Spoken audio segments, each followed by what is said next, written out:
तो 19 अप्रैल मई 2025 के पेपर किस तरह से चेक होने वाले हैं, उनमें किन बातों का ध्यान रखा जाएगा और किन बच्चों को पास किया जाएगा और किन बच्चों को वहाँ पे कंपार्टमेंट आ सकती है। तो देखिए, जो 19 अप्रैल मई 2025 के पेपर हुए हैं तो उसमें काफ़ी सारे इस बार चेंजेस किए गए हैं पेपर चेकिंग के टाइम। और अगर आपको ये पता होगा कि मैंने क्या पेपर में लिखा है या पेपर मैंने किस तरह से किया है, तो वो आपको काफ़ी बेनिफिट मिलेगा। आपको ये पता लग जाएगा कि मेरे कितने मार्क्स आ सकते हैं।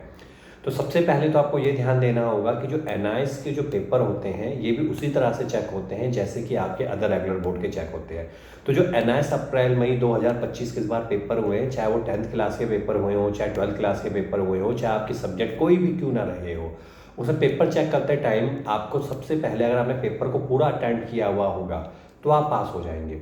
अगर आपने पेपर में जो क्वेश्चंस होंगे उनको अच्छे तरीके से लिखा होगा, मतलब लिखने का मतलब ये है कि बीच में अगर थोड़ी बहुत गलती हो जाती है वो चलता है, बस आपने क्वेश्चन का जो आंसर होगा वो अच्छी तरीके से दिया हुआ होगा, थोड़ा बहुत अपनी तरफ से अपनी लैंग्वेज में भी बना के लिखा होगा,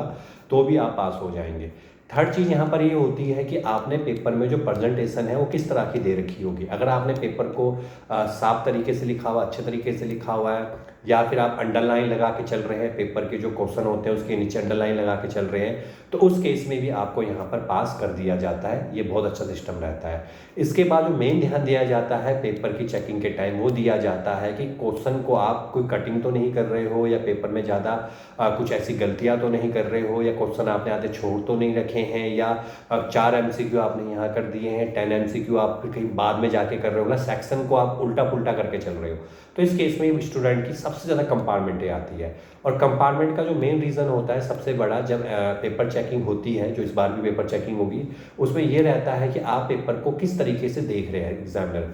क्या आपने पेपर को अच्छे तरीके से लिखा है, साफ तरीके से लिखा है, तो आप पास हो जाएंगे। लेकिन अगर पेपर में आपने अच्छे तरीके से नहीं लिखा हुआ है, क्वेश्चंस में आपकी राइटिंग अच्छी नहीं है, राइटिंग में आपने अच्छी नहीं लिखी है, आपने कोई लाइन नहीं छोड़ी हुई है, बस आप पेपर करते जा रहे हैं, आपको तो ये भी नहीं पता लग रहा है कि ऑप्शन जो दिए गए हैं उसमें समय 2 या 3 ऑप्शन करने थे, लेकिन आप सारे ऑप्शन को टिक करते हुए जा रहे हो, तो इस केस में भी सबसे ज़्यादा स्टूडेंट की कंपार्टमेंट आती है। तो मतलब सीधा सा ये है कि अगर पेपर को आपने अच्छे तरीके से किया होगा, इससे फ़र्क नहीं पड़ता कि आपको क्वेश्चन कितना आता था या उसने कितना आंसर दिया, और लैंग्वेज में थोड़ा सा अपनी लैंग्वेज में बना के लिखा। आपने जहाँ जहाँ पर आपको लगा कि वहाँ पे डायग्राम होने चाहिए वहाँ आपने डायग्राम बनाए, और पेपर को जितना आप क्लियर कर सकते थे, साफ कर सकते, उतना आपने अच्छे तरीके से पेपर को लिखने की कोशिश की, अपने राइटिंग को अच्छी बनाने की कोशिश की। तो इस केस में ऐसा भी होगा कि अगर पेपर आपका थोड़ा बहुत छूट भी जाता है या थोड़ा बहुत गलत भी हो जाता है, तो उस केस में भी आपको यहाँ पर अच्छे नंबर मिल जाएंगे।